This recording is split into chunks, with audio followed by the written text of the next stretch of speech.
தேவனுடைய பிள்ளைகள் சொல்லுவது தேவன் சொல்லுவது என்கிற நாலேஜ் பிசாசுக்கு இருக்குங்க. தேவனுடைய பிள்ளை பேசினா போதும் பிரச்சனை தீர்ந்து விடும் என்று பிசாசுக்கு. அருமையான தேவன், சத்தியத்தையும் அறிவீர்கள், சத்தியம் உங்களை விடுதலையாக்கும். எதிலிருந்து விடுதலையாக்கும்? 10 கோடி ரூபாய் கடன் பிரச்சனையிலிருந்து விடுதலையாக்கும், குழந்தை இல்லாமையிலிருந்து விடுதலையாக்கும், குடிப்பிரச்சனையிலிருந்து விடுதலையாக்கும். அப்பாலே போ சாத்தானே, படுக்கையை எடுத்துக்கொண்டு நட, இறையாதே அமைதலாயிரு, இயேசுவின் நாமத்தினால எழுந்துரு. இதுதாங்க பெஸ்ட் பிரேயரு. இதுதான் பிசாசுக்கு எதிர்த்து நிற்பது. நீங்க சிலர் கேட்குறீங்க,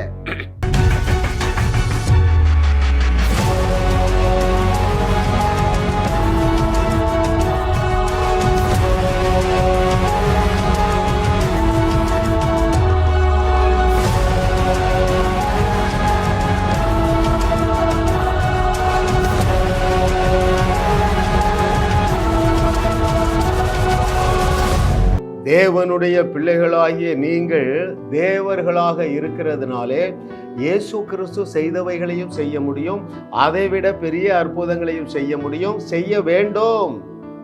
நீங்கள் தேவர்களாக இருக்கிறதுனாலே பாவிகளுடைய பாவங்களை மன்னிக்க அதிகாரத்தை நீங்கள் பெற்று இருக்கிறீர்கள்.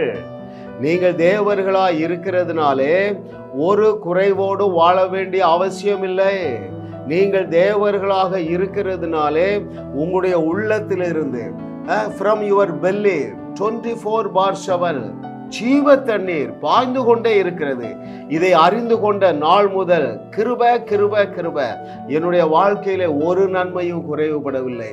இந்த சத்தியத்தை அறிந்து கொண்ட நாள் முதல், அல்லது இந்த இயேசு கிறிஸ்துடைய வார்த்தைகள் யாவும் எனக்கு மாம்சமாக மாறின பிறகு ஒரு நன்மையும் குறைவுபடவில்லை, ஒரு வியாதியஸ்தரையும் விட்டு வைக்கிறதில்லை. ஹல்லேலூயா! அப்படிப்பட்ட மேலான வாழ்க்கைக்கு அழைக்கும்படியாகவே தேவன் இந்த செய்தியை நீங்கள் கேட்கக்கூடிய வாய்ப்பையும் வாஞ்சையும் தந்திருக்கிறார். அது கர்த்தராலே ஆயிற்று, நம்முடைய கண்களுக்கு ஆச்சரியமாயிருக்கிறது. இன்றைக்கு 161வது அவருடைய அனந்த ஞானம், His sovereign wisdom. பாருங்க, அவருடைய ஞானம் அனந்த ஞானம், மனித அறிவுக்கு எட்டாதுங்க. அதுல 500 தலைப்புகளை தேவனுடைய ஆவியானவர் கிருபையாக தந்திருக்கிறார். 160 செய்திகளை ஏற்கனவே பதிவிட்டு யூடியூப்ல அப்லோட் பண்ணி இருக்கிறோம். அவைகளை பாருங்கள். அப்பொழுது நீங்க என்ன செய்வீங்க? ஆமா, இயேசு கிறிஸ்து என்னை பற்றி சொன்னது உண்மைதான். யோவான் 10வது அதிகாரம் 34-35வது வசனங்களிலே என்னை பற்றி தான் இயேசு கிறிஸ்து சொல்லி இருக்கிறார் என்பதை நீங்கள் ஏற்றுக்கொள்ளுவீர்கள். ஏற்றமிகு வாழ்க்கை வாழுவீர்கள். அந்த ஏற்றமிகு வாழ்க்கை என்ன செய்யும்? நீங்கள் தேவர்களாக இருக்கிறீர்கள் என்பதை நீங்கள் ஏற்றுக்கொள்ள வைக்கும். சாதாரண வாழ்க்கைக்கு ஒருவரையும் தேவன் அழைப்பதில்லை. அருமையானவர்களே, ஓகே, இன்றைக்கு 161வது அவருடைய அனந்த ஞானம் வித்தியாசமானது. பாருங்க, அதனுடைய தலைப்பு என்ன? வியாதியின் மேல் விசுவாசம். என்ன பிரதர் இப்படி சொல்றீங்க? நீங்கள் வியாதியோடு வாழுவீர்கள் என்றால் நீங்கள் வியாதியின் மேல் விசுவாசம் வைத்திருக்கிறீர்கள். நீங்கள் தரித்திரத்தோடு வாழுகிற நபராக இருந்தால் தரித்திரத்தின் மேல் விசுவாசம் வைத்திருக்கீங்க. ஆமா, செய்தியின் முடிவில் நீங்க கண்டுபிடிச்சிருவீங்க. பாருங்க, அருமையான தேவர்களில வேடிக்கை என்னன்னா, பிசாசு தேவனுடைய வார்த்தையை நம்புகிறான். தேவனுடைய பிள்ளைகள்ல 99% நல்ல கிறிஸ்தவர்களும் தேவனுடைய வார்த்தையை நம்புறதில்லை. எதை நம்புறதில்ல? பிசாசுக்கு எது தெரிஞ்சது உங்களுக்கு தெரியலன்னு சொல்லட்டுமா? தேவனுடைய பிள்ளைகள் சொல்லுவது தேவன் சொல்லுவது என்கிற நாலேஜ் பிசாசுக்கு இருக்குங்க.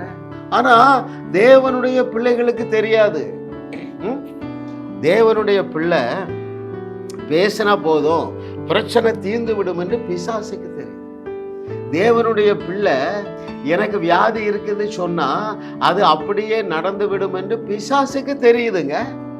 வாஸ்ட் மெஜாரிட்டி பிலீவர்ஸுக்கு தெரியாது. அதைத்தான் நம்ம டீல் பண்ண போறோம். ஹல்லேலூயா! ஓ, thank you Lord for your goodness. What a loving daddy. உதாரணம் சொல்றேன் பாருங்களேன். இது சீரியஸான மேட்டருங்க. எத்தனை பேர் சீரியஸா இருக்க போறீங்க? இன்று காணுகிற தரித்திரத்தை நீங்கள் இனி ஒரு நாளும் காணாதிருக்கும்படியா இந்த சத்தியத்தை அறியுங்க. இதை சீரியஸா எடுங்க. எனக்கு காய்ச்சல் இருக்கிறது அப்படின்னு நீங்க சொல்லுனா நீங்க வியாதியை விசுவாசிக்கிறீங்க. எனக்கு தலைவலி இருக்குன்னா நீங்க வியாதியை விசுவாசிக்கிறீங்க. எனக்கு கேன்சர் இருக்கிறது என்று சொன்னால் நீங்க என்னத்தை விசுவாசிக்கிறீங்க? வியாதியை விசுவாசிக்கிறீங்க. எனக்கு 5 லட்சம் ரூபாய் கடன் இருக்கு எப்படி என்று சொல்லுகிறவர்கள் கடனை விசுவாசிக்கிறீர்கள். Very important ட்ரூத்துங்க. சில நிதானமா ஆண்டோட பேசும், ஆண்டவரே எனக்கு 5 கோடி ரூபாய் கடன் இருக்கு, முடிஞ்சா உன் வாயின் வார்த்தையின்படி ஆயிரும். இதுல இருந்து எப்படி வெளியே வருவா? You cannot come out from these nonsenses. It is really nonsense. There is no sense at all. அவருடைய வார்த்தை சொல்லுகிறது 1 பேதுரு 1:2-24 அவருடைய தழும்புகளால் குணமானீர்கள். அவருடைய வார்த்தை சொல்லுகிறது 2 கொரிந்தியர் 8:9 என்ன செய்யும்? அவர் உங்கள் தரித்திரத்தை சுமந்து தீர்த்து விட்டார். ஆனா நீங்க என்ன கன்ஃபஸ் பண்றீங்க? எனக்கு கடன் இருக்கிறது, எனக்கு வியாதி இருக்கிறது, எனக்கு பிரச்சனை இருக்கிறது. ஐயா இருக்கிறதுன்னு நீங்க சொன்னீங்கன்னா அதுல இருந்து எப்படிங்க வெளியே வர முடியும்? உங்களுக்கு அது மேல ஒரு ஃபெய்த் இருக்கு, அதனாலதான் இருக்கிறது என்று சொல்றீங்க. எதிர்த்து நிற்க தெரியல. இது எனக்கு உரியது அல்ல. பாருங்கள், அன்றைக்கு அந்த தீவுல அந்த பவுல ஒரு பெரிய விஷப்பாம்பு கடிச்சு கையில தொங்குது. இது எனக்கு உரியது அல்லன்னு அவன் அறிஞ்சிருந்தான். அங்க நெருப்பு எரியுது, தூக்கி இப்படி உதறினா விழுந்துட்டுங்க. இவ்வளவுதாங்க உங்க பிரச்சனை. ஆகையினால்தான் நான் ஆதங்கத்தோடு பேசுறேங்க. எப்படி வாழ வேண்டிய நீங்க இப்படி பரிதாபமா வாழுகிறீர்களே. உங்களால உங்களுக்கு பிரயோஜனம் இல்லை, உங்கள் குடும்பத்தாருக்கு பிரயோஜனம் இல்லை, தேவனுடைய ராஜ்யத்துக்கு பிரயோஜனம் இல்லை. பிசாசு ராஜ்யத்துல தான் நீங்க என்ன செய்றீங்க? சப்போர்ட் பண்றீங்க. இன்னைக்கு மனம் திரும்புங்க. பிசாசுக்கு தெரியும். இன்னொரு விளக்கம் நான் சொல்லுகிறேன். நீங்க தேவனிடத்துல ஜெபிக்க வருகிறீங்க, விழா வாரிய உங்க பிரச்சனையை தெரிஞ்சு சொல்லிட்டே இருந்தீங்கன்னா அந்த பிரச்சனையை நீங்கள் ஏற்றுக்கொள்ளுகிறீர்கள். நீங்கள் எதிர்த்து நிற்கவில்லை. பாருங்கள், அங்கே 2 கொரிந்தியர் 13:1 the book of 2 Corinthians chapter 13 verse 1 I shall read for you. இந்த 3ஆம் தரம் நான் உங்களிடத்திற்கு வருகிறேன், சகல காரியங்களும் 2-3 சாட்சிகளுடைய வாக்கினால் நிலைவரப்படும். நீங்க ஒருத்தட்ட போய் சொல்றீங்க, பிரதர் எனக்கு 5 லட்சம் ரூபாய் கடன் இருக்குன்னு சொன்னீங்கன்னா பிசாசு சொல்ற வார்த்தையை நீங்கள் சொல்றீங்க, இப்ப 2 பேர் சொல்றீங்க, அது டன்னு. எத்தனை பேர் கவனிக்கிறீங்க? I am talking serious matter. Coming out of all your debts, உன் கடன் பிரச்சனையில் இருந்து வெளியே வருகிற வழி லகுவான வழி. 40 நாள் உபவாசம் பண்ணி வராதுங்க. இன்னைக்கு ஒருத்தர் கமெண்ட்ஸ் போட்டிருக்கிறாரு, மலேசியான்னு நினைக்கிறேன். பிரதர் நீங்க சொல்றது கரெக்ட் பிரதர், எங்க அப்பா 42 வருஷம் உயிர் வாழ்ந்தாங்க, வருஷம் 40 நாள் உபவாசம் பண்ணுவாங்க, செத்தே போயிட்டாங்க 42வது வருஷத்துல. இன்னைக்கு தலைக்கு மேல எங்களுக்கு கடன். உங்க செய்தியை கேட்ட கடன் பிரச்சனையிலிருந்து வெளியே வந்து விடலாம் என்கிற விசுவாசத்தை பெற்றுக்கொண்டேன்னு சொல்றாங்க. உபவாசம் நீங்க என்ன சொல்றது? ஆண்டவரே உங்களுக்கு தெரியலையா, எனக்கு இத்தனை வருஷம் ஆச்சு, குழந்தை இல்லையே, நீங்க தானே கற்பத்தின் கனி கற்பத்தால் வரும் சுதந்திரன்னு சொல்லியிருக்கீங்க, ஏன் எனக்கு 7 வருஷம் குழந்தை இல்லை? நீ எப்படி உள்வாங்குறா பாத்தியா? புரியுதா? அக்செப்ட் பண்ற. கூடுதலா ஒரு காரணத்தையும் பிசாசு சொல்லி தரும். ஆமா, அந்த பாஸ்டருக்கும் குழந்தை இல்லை, ரைட்? அவர் வர சொல்லிட்டாரு. ஏன் உனக்கு குழந்தை தரலங்கிற காரணத்தை ஆண்டவரே எனக்கு சொல்லிட்டாரு. ஏன்னா உன் நேரம் உன் பிள்ளைக்கு நீ கொடுக்க கூடாது, உன் நேரம் முழுசும் எனக்கு வேணும். இதை விட ஃபூலிஷ்னஸ் ஏதாவது இருக்குமாங்க? ஐயா, இஸ்ரவேலிலே குழந்தை இல்லாம என்பது ஒண்ணு கிடையாதுங்க. அதை எப்படி பஞ்சு பண்றாரு பாருங்க. எப்பா, உன் மிருக ஜீவன்ல கூட குழந்தை இல்லாம இருக்காங்க. எத்தனை பேர் சீரியஸா எடுக்க போறீங்க? ஆண்டவரே எனக்கு இத்தனை வருஷம் குழந்தை இல்லை, அவ்வளவுதான். பிசாசு வாங்கிட்ட சொன்னதான் நீ சொல்லிட்டா எப்படி உனக்கு குழந்தை பிறக்கும்? விசுவாசம் இருந்தா அந்த வார்த்தை வருமா? விசுவாசம் இருந்தா வார்த்தை என்ன வரும் தெரியுமா? எலிசா போல பேசுவான், ரைட்? தேவதூதனை போல பேசுவான். காபிரியல் தூதன் வந்து சொல்றான், யாரு? சகரியாட்ட, உன் கையில ஒரு பையன் இருப்பான், இதாங்க சிறந்த ஜெபம். எலிசா என்ன சொல்வாரு, உற்பத்தி திட்ட காலத்துல உன் கையில ஒரு பையன் இருப்பா. இதுதாங்க சிறந்த ஜெபம். உன் பிரச்சனையை எடுத்துட்டு நீ ஆண்டவர்கிட்ட போகாத. பிரச்சனையை எடுத்துட்டு கண்ணாடி கிட்ட போ, பேசு. கர்ப்பப்பையில கை வச்சு பேசு. தலைப்போ சாத்தானே. இந்த கர்ப்பப்பை கர்த்தருடைய என்னது சுதந்திரம். கர்த்தரால் வருகிற சுதந்திரத்தை பெற்றெடுக்கக்கூடிய கர்ப்பப்பை. உனக்கு கல்யாணம் ஆகி 7 வருஷம் ஆச்சு, இல்லை 10 வருஷம் ஆச்சு, நான் சொல்றதை பேசுவியா? கர்ப்பப்பையை பார்த்து கண்ணாடியில பேசு. இயேசுவின் நாமத்தினால பிசாசு அப்பாலே போ, உன் கூட நான் சேர மாட்டேன், நீ எனக்கு குழந்தை இருக்காதுன்னு சொல்ற, நான் அதை கேன்சல் பண்றேன். இயேசுவின் நாமத்தினால நான் டிக்ளேர் பண்றேன், எனக்கு 2 குழந்தைகள் அல்ல 4 குழந்தைகளை கர்ப்பப்பையே நீ 4 குழந்தைகளை பெற்றுக்கொள்ள போற. இதுதாங்க சிறந்த ஜெபம். ஆண்டவர் சொல்றாரு, பூமி தாங்க முடியாத எண்ணிக்கையுள்ள குழந்தைகளை தருவேன். அந்த சந்ததி எப்படி இருக்கும்? பூமியின் தூளை போல இருக்குமாங்க. எவ்வளவு பெரிய தேவனை வைத்துக்கொண்டு இப்படி பரிதாபமா வாழுகிறீர்களே. அவர் யாருங்க? அவர் அந்நியர் அல்ல, உன்னுடைய தகப்பன். ஹல்லேலூயா. இன்னைக்கு தலைப்பு என்ன? வியாதியின் மேல் விசுவாசம், தரித்திரத்தின் மேல விசுவாசம். வேண்டாங்க, வேண்டாம், கஷ்டப்பட்டது போதுங்க. நீங்கள் நன்மையினாலும் கிருபையினாலும் சூழப்பட்ட வாழ்க்கை வாழவில்லை என்றால் உங்களுக்கு மாத்திரம் அவப்பெயர் இல்லை. அருமையான தேவர்களே, அவர் என்ன சொல்றாரு? நித்தமும் இடைவிடாமல் என் நாமம் தூசிக்கப்படுகிறிய. உனக்கு 10 வருஷம் ஆச்சு குழந்தை இல்லை, உனக்கு 10 வருஷம் ஆச்சு கல்யாணம் ஆகி உன் புருஷன் வாங்க கூட இல்லை, இன்னொருத்தி கூட வாழுகிறான். உனக்கு கல்யாணம் ஆகி 10 வருஷம் ஆகி அவன் குடிகாரனா இருக்கிறான். இதுதாங்க எனக்கு டெய்லி ஃபோன் வருது. இதற்காகவா நீங்கள் தேவனை ஏற்றுக்கொண்டீர்கள்? ஒரு நன்மையும் குறைவுபடாத ஒரு மேலான வாழ்க்கையை அவர் உனக்கு வாக்கு பண்ணவில்லையா? ஏன் நீ தோல்வியோட குழப்பத்தோடு வாழ்றா? அக்செப்ட் பண்றான், விசுவாசிக்கிறான். ஆமா, என் புருஷா குடிச்சிட்டான், இனிமே குடியிலேருந்து வெளியே வர முடியாது, இந்த பொய்யை நம்புறா. சாத்தா வெரி குட்ங்கிறான். நீ அவன் தோல்ல கை போட்டு ஃப்ரெண்டா வாழ்றான். அருமையான தேவர்கள், சத்தியத்தையும் அறிவீர்கள், சத்தியம் உங்களை விடுதலையாக்கும். எதுல இருந்து விடுதலையாக்கும்? 10 கோடி ரூபாய் கடன் பிரச்சனையிலிருந்து விடுதலையாக்கும், குழந்தை இல்லாமையிலிருந்து விடுதலையாக்கும், குடி பிரச்சனையிலிருந்து விடுதலையாக்கும். எத்தனை வருஷம் ஜெபம் பண்றீங்க பிரதர்? 10 வருஷம் ஜெபம் பண்றீங்க. எதுக்கு பிரதர் 10 வருஷம் உபவாசம் பண்ணி ஜெபம் பண்றீங்க? என் பிள்ளைகள் ரட்சிக்கப்பட வேண்டும் என்று. சரி, நடந்தது என்ன? ஒருத்தர் அறகுறையா குடிச்சா இப்ப எல்லாத்துக்கும் அடிமையாயிட்டா. கஞ்சாவுக்கு ஐயா, இதற்காகவா அவர் சிலுவையில தன்னுடைய ஜீவனை கொடுத்தார்? நீ முற்றிலுமாக ஒரு கௌரவமான விடுதலையான மேலான ஆபிரகாமுடைய ஆசீர்வாதங்களினால் அலங்கரிக்கப்பட அல்லவா அவர் அவ்வளவு சிலுவையில கஷ்டப்பட்டாரு. ஹல்லேலூயா. பிசாசு உன் இருதயத்தில் சொன்னதை நீ உன் வாயால அறிக்கை இடுகிறா. அதுதான் விசுவாசத்தின் மேல் விசுவாசம் வைப்பது, வியாதியின் மேல் விசுவாசம் வைப்பது. வேண்டாம், அந்த தப்பு பண்ணாதீங்க. உனக்கு சளி பிடிக்கலாம், பிரச்சனை இருக்கலாம், அதை வாயால சொல்லாதப்பா. ரொம்ப சிம்பிள் பாருங்க. உன் வாயின் வார்த்தையினால் நீ பிடிபட்டாய். அது என்ன செய்யும்? உன் நாவை அடக்கணும், இல்லைன்னா அது என்னது? காட்டையே தீ கொளுத்தி விடும். அதுல தாங்க சூப்பர் நேச்சுரல் பவர் இருக்கு. அதனாலதான் தைரியமா உங்களை அழ வைக்கிறேன். அழுறது யார்கிட்ட, எந்த ஊழிய கட்ட போனாலும் எனக்கு போன் வருது, அழுக. என்கிட்ட அழுகிறவங்க என்கிட்ட போன் பண்ணக்கூடாதுங்க, விசுவாசிக்கிறவங்க தான் போன் பண்ணணும். நீங்க கேட்கலாம், ஐயா எங்களுக்கு விசுவாசம் இருந்தால் தான் நாங்கள் எல்லாமே பெற்றுக்கொள்வோமே, அப்போ எங்களால் அழாம இருக்க முடியலையே. என் செய்தி ஒரு 50 செய்தியை கேட்டுட்டு என்னை கூப்பிடு, உனக்கு அழுக வந்தா என்ன கூப்பிட? வரவே வராது மகளே. ஏன்?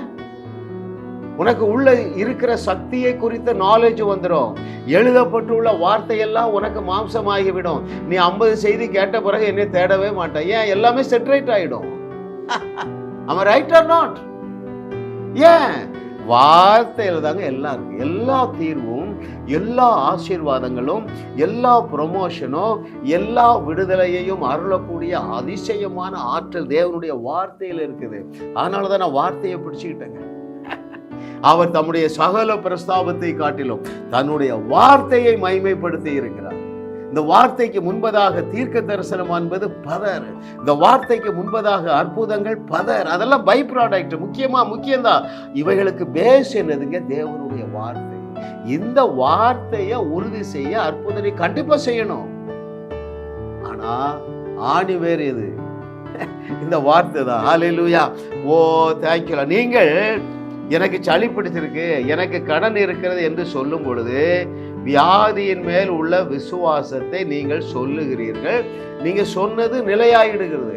அவன் சொன்னபடியே ஆகும். உங்களால வெளியே வர முடியாது. அருமையான தேவர்களே, நீங்கள் அப்படி சொல்லும்போது என்ன நடந்துருது? நீங்கள் வியாதிய, வியாகுலத்தை, குடும்ப கஷ்டத்தை நீங்க என்ன செய்யறீங்க? ஏற்றுக்கொள்ளுங்க. அதிலிருந்து வெளியே வருவதற்கு தான் நான் வழியை உங்களுக்கு கற்றுத் தருகிறேன். பாருங்கள், வேதத்திலே பல சிறந்த ஜபங்கள் இருக்கின்றன. அதுல மிகச்சிறந்த ஜபம் எது தெரியுமா? நூற்றுக்கு அதிபதியுடைய ஜபம் தப்பா. எவ்வளவு சிம்பிளா பெற்றுக்கொண்டான் பாருங்கள். இயேசு கிறிஸ்துடைய அவருடைய வார்த்தை நிமித்தமாக இல்லையா? அவனிடத்திலிருந்து கற்றுக்கொள்வோமா? அவன் போய் பெரிய லிஸ்ட் போட்டு சொல்லல. ஆண்டவரே, என் வேலைக்கார 5 வருஷமா படுக்கையில இருக்கான், அவன் காலு விளங்கல, கையை விளங்கல, குடும்பத்துல ரொம்ப கஷ்டம், இப்படியா லிஸ்ட் போட்டான்? ஐயா, பெஸ்ட் இருக்குப்பா. எதுக்குப்பா லிஸ்ட்? எது பெஸ்ட்? வாசிக்கட்டுமா உங்களுக்கு? அங்கே லூக்கா எழுதின சுவிசேஷம் 7வது அதிகாரத்துல 7, 8, 9வது வசனத்திலிருந்து கற்றுக்கொள்ள போகிறோம். நான் உம்மிடத்தில் வரவும் என்னை பாத்திரனாக எண்ணவில்லை, ஒரு வார்த்தை மாத்திரம் சொல்லும், அப்பொழுது என் வேலைக்காரன் சொஸ்தமாவான். எந்த வழியில என் வேலைக்காரன் சொஸ்தமாகணுங்கிற அந்த மெத்தடையும் இவன் சொல்லி கொடுக்காம்பா. அவன் யாருங்க? யூதன் அல்லாதவன், இஸ்ரவேலர் அல்லாதவன். அவனுக்கு தேவனை குறித்து இப்படி நாலேஜ் இருந்தா உனக்கு எனக்கு எவ்வளவு நாலேஜ் இருக்கணும்? கவனிக்கிறீங்களா அருமையான தேவர்களே? ஒரு வார்த்தை மாத்திரம் சொல்லும், அப்பொழுது என் வேலைக்காரன் சொந்தமாவான். இன்னும் அவனை குறித்து நான் உங்களுக்கு வாசிக்கிறேன். நான் அதிகாரத்துக்கு கீழ்ப்பட்டவனாய் இருந்தும் எனக்கு கீழ்ப்பட்டிருக்கிற சேவகரும் உண்டு. நான் ஒருவனை போ என்றால் போகிறான், மற்றொருவனை வா என்றால் வருகிறான், என் வேலைக்காரனை இதை செய் என்றால் செய்கிறான் என்று நான் சொன்னதாக சொல்லுங்கள் என்று அவர்களை அனுப்பினான். என்ன சொல்லுகிறான்னா, ஆண்டவரே, நான் ஒரு வேலைக்காரனை போய் இதில் போய் அரிசி வாங்கிட்டு வானா போறது மாதிரி நீங்க ஒரு வார்த்தை சொன்னா போதும், இந்த வியாதி போயிடும். அண்டர்ஸ்டாண்டிங்க பாருங்க.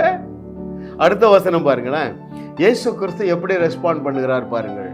லூக்கா 7:9 இயேசு இவைகளை கேட்டு அவனை குறித்து ஆச்சரியப்பட்டு திரும்பி தமக்கு பின் செல்லுகிற திரளான ஜனங்களை நோக்கி, இஸ்ரவேலருக்குள்ளும் நான் இப்படிப்பட்ட விசுவாசத்தை காணவில்லை என்று உங்களுக்கு சொல்லுகிறேன். எப்பா, ஏன் ஜனம் ஒரு ஜனம் இருக்குப்பா, இஸ்ரவேல் ஜனம். அந்த ஜனத்துக்குள்ள கூட ஒருத்தர் இந்த புறஜாதியானை போல விசுவாசிக்கவே இல்லை.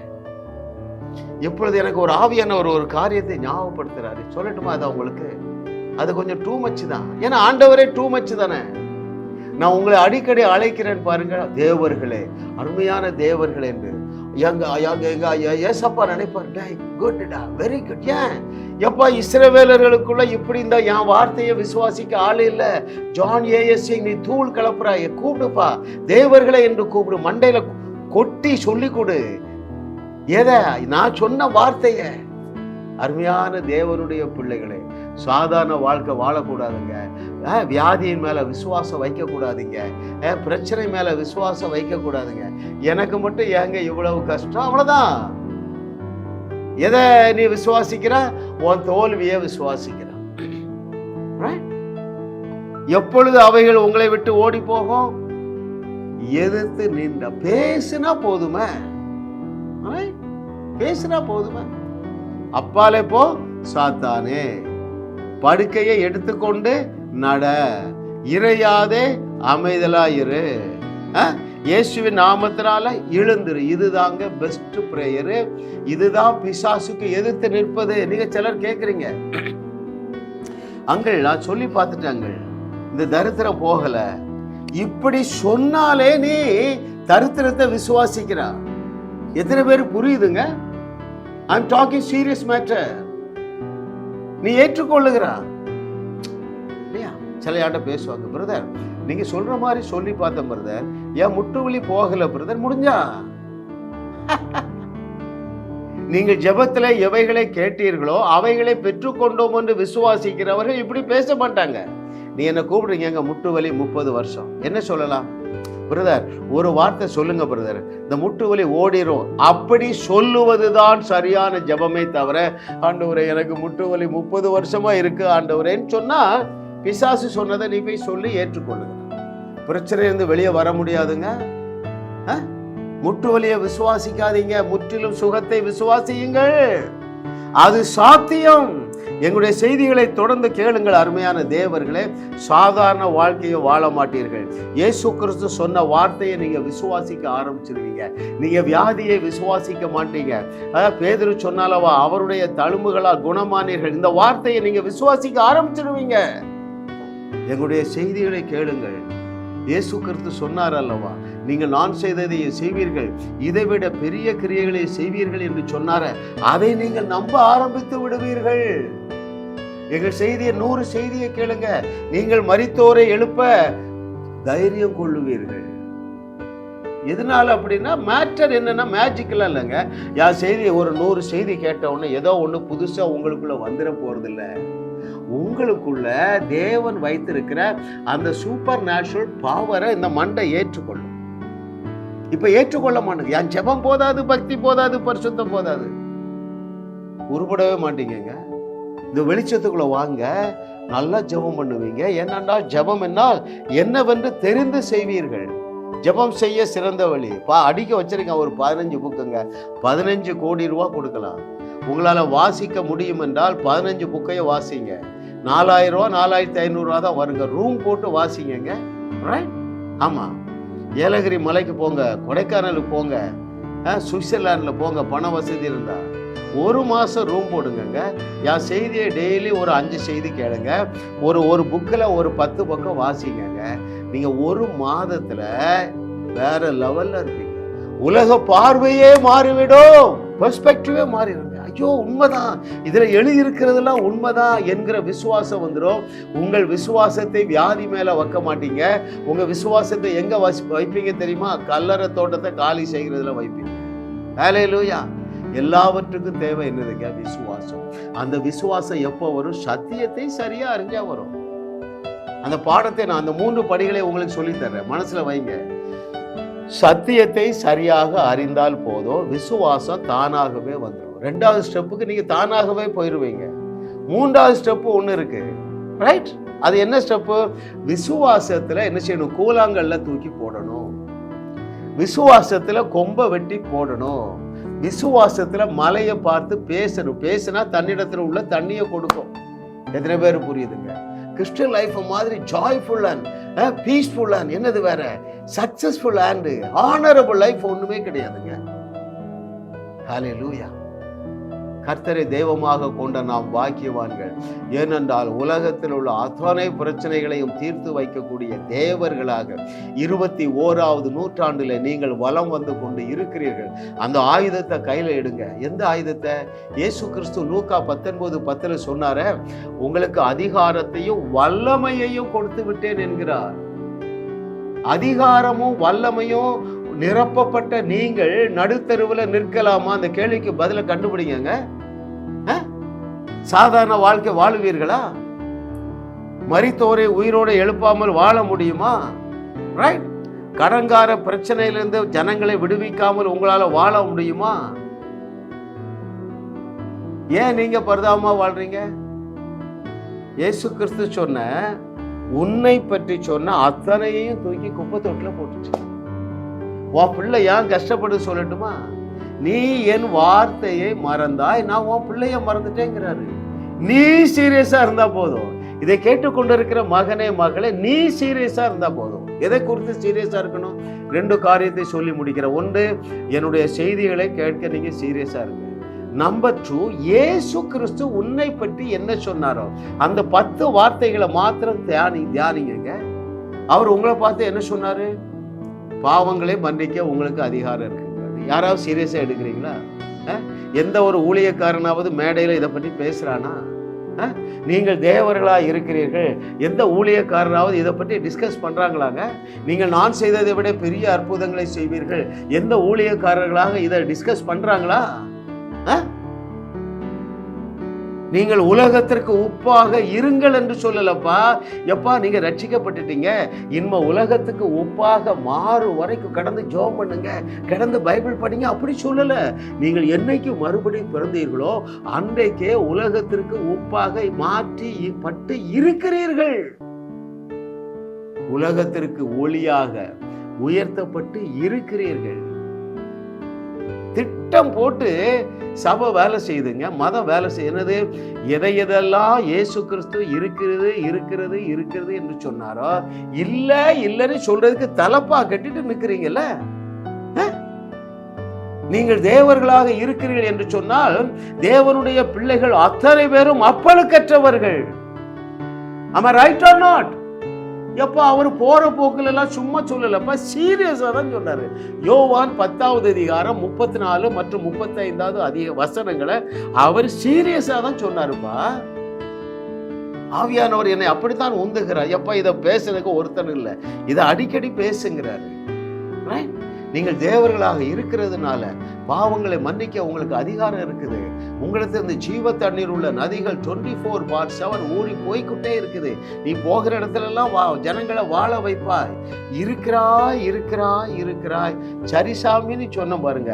கிருபை போகிற இடங்களில் எல்லாம் அற்புதத்திற்கு பஞ்சம் இல்லை. ஜாஸ் மினிஸ்ட்ரி செய்திகள் மூலமாக நீங்கள் ஆசீர்வதிக்கப்பட்டிருக்கிறீர்கள். நீங்கள் இந்த ஊழியத்தோடு கைகோர்க்கும்படியாக உங்களை அழைக்கிறோம். நீங்கள் காணிக்கை விதைக்கக்கூடிய நல்ல நிலமாக ஜாஸ் மினிஸ்ட்ரிஸ் இருக்கிறது. விசுவாசத்தோடு உற்சாகமாக பெருக விதையுங்கள். தேவன் உங்களை 1000 மடங்கு பெருக செய்வார். வாரந்தோறும் சென்னை முகப்பேரில் நடைபெறும் கிங்ஸ் அண்ட் குயின்ஸ் அசம்பிளி ஞாயிறு ஆராதனைக்கு அன்புடன் அழைக்கிறோம். சத்தியத்தை சரியாக அறிந்து வெற்றி வாழ்க்கை வாழுவீர்கள். சென்னையில் உள்ள உங்கள் நண்பர்கள் உறவினர்களையும் 3 மாதங்கள் தொடர்ந்து வரும்படியாக உற்சாகப்படுத்துங்கள். முற்றிலும் ஜெயமான வாழ்க்கை வாழுவார்கள். உங்களையும் வாழ வைத்து உங்கள் மூலம் உலகத்தையும் வாழ வைக்கவே தேவன் எங்களை கிருபையாக அழைத்துள்ளார். விடுதலை பெறவும் சுகத்தை அனுபவிக்கவும் தொலைபேசியில் எங்களோடு தொடர்பு கொள்ளுங்கள். ஜாஸ் மினிஸ்ட்ரீஸ் யூடியூப் சேனலில் தொடர்ந்து செய்திகளை கேளுங்கள். சப்ஸ்கிரைப் செய்யுங்கள். வீடியோக்களை லைக் செய்து பலரோடு பகிர்ந்து கொள்ளுங்கள்.